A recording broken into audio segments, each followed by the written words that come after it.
What's up everyone, Clayton here, and today we are back with day number 7 of our 7 builds in 7 days. This is going to be our last build for about a week or so. So yeah, just a little heads up on that, and I want to say thank you guys for all the support for the builds this week, and all the likes and the comments and the views. It's really great, so thank you guys for that. And this last build was a suggestion by Rohab Thomas. I think that's how you say your first name. If I butchered it, I'm really sorry. So yeah, he suggested this build. I want to give a shout out to him because he's always been commenting on my videos. Really nice, and thank you for all your support. So this is your build, but kind of in a different. I tweaked it a little bit to make it a little bit more. I'm not saying better. I'm just saying more towards my style of builds and stuff like that. So I hope you still enjoy it, and hopefully it's still your build that you suggested. Anyways, this build is something like called the Dark Death. It's called the Dark Death because I'm not very good at naming things, and also it is a heavy armor sneak assassin that uses ebony armor, so I thought Dark Assassin would fit in pretty well, or Dark Death would fit in pretty well. So yeah, we'll kind of get into the build a little bit. It is a Khajiit assassin that uses heavy armor instead of light armor, and you can kind of roleplay it as he was a Khajiiti assassin, but kind of a different, type of assassin, and that got caught crossing the border on a mission into Skyrim, and then the events of Skyrim unfold and things like that happen. So we'll go into the skills here. We have a lot of skills to cover, so it might be a little bit longer video. Anyways, we have illusion, smithing, heavy armor, block, one-handed, sneak, and alchemy. So I'll go into a little bit in depth about what these abilities are.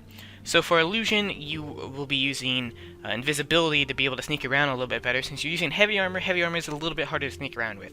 So you'll be needing quiet casting to be able to cast silently to use your invisibility without being noticed. And the expert illusion will help cast it with a reduced magic cost. And that's pretty much all you're going to be using for illusion.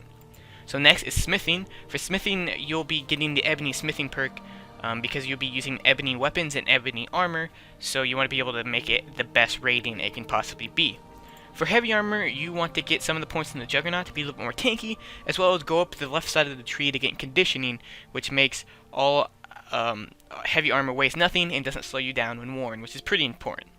And then we have one-handed. One-handed, we'll be using dual daggers, so we want to be as much damage in armsmen as we can, as well as getting dual fury and savagery to be able to increase the damage a little bit more.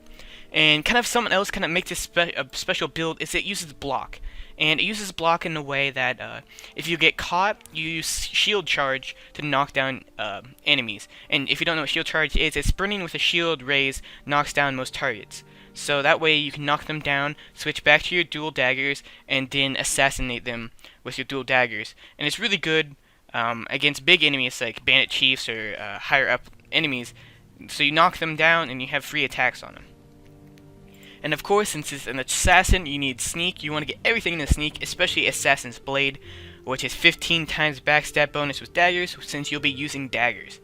And the last skill line is alchemy. Alchemy you use as a poison. You want to be able to get concentrated poison. That means you get to use poisons for 2 hits. So that's really good. And you can get poisons such as damage health, slow, and paralysis. The slow and paralysis are more of a utility, so you can fight bigger enemies, and the damage is just straight out damage, so you can pump out more damage if you're afraid your backstab's not going to kill them, or if you're fighting them straight up. So we'll kind of get into a little bit of how you play this character. I kind of went over it a little bit, but a little bit more in depth. So you use your heavy armor and you'll be able to sneak around with it using the invisibility, which will help you a lot, since invisibility helps your sneaking. No one can really see you, so you can do your rolls around people and get backstabs off. And if you get caught or you don't feel like being sneaky, you can always use the block shield. So you have an ebony shield, and if you raise it and you hit the sprint button, you sprint with the shield raised, and you knock everyone out of your way. You can knock people off ledges to kill them with fall damage, or you can knock them down to the ground where you can get your dual ebony daggers and then assassinate them that way. So it's really good because usually as the assassin you have a problem with one-on-one fights. This way, using the block method of shield charge, you can knock them down and hit them while they're down, which may seem like a little bit of a cheap shot, But you know, as an assassin, you just gotta kind of do what you have to do to be able to kill the people you're against. And if you feel like you're not strong enough to fight someone, alchemy is really good with the paralysis and the slow, like I talked about before, to slow them down or paralyze them. And with the max paralyze potion, it's 15 seconds to paralyze, so you should be able to kill them in that amount of time. So since we got the gameplay out the way, we can kind of say what you'll be needing for this class. So for this build. For this build, you need ebony armor, along with a shield as well, and dual ebony daggers is your main weapons. And you can smith these, and you can find them later on after you press like a level 40 or so. You should be able to find ebony armor and chests, but you'll probably just be able to have to craft it with smithing when you hit level 80 smithing, so you can get the perk then. So that's pretty much all you need for apparel and weapons. For spells, you'll need like regular restoration spells to keep yourself alive, as well as an invisibility, which you can get from the Mages College. You can talk to the Illusion Master there and be able to get that and cast that, because that's pretty important to use, especially when you're sneaking with heavy armor.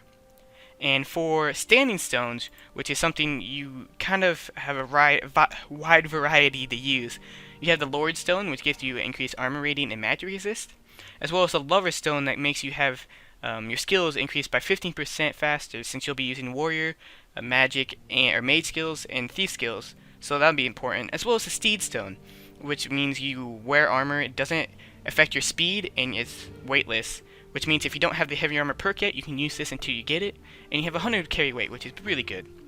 And for something I forgot to mention was the health, magicka, stamina spread. You want to be able to have enough magicka to cast illusion pretty constantly, and you want health and a lot of health and stamina. So probably half in the health, and then the other quarters in the stamina and magicka.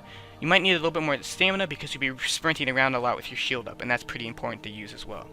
So this video is getting pretty long, but I want to thank you guys for watching it so far, and so yeah, thank you for watching. If you guys haven't seen these videos already, there's a couple on the screen here. You can go back and click. And I want to say thank you for guys for all your support this week, and hopefully you guys are looking forward to more videos coming out in the future. So yeah, this is Clayton, signing off.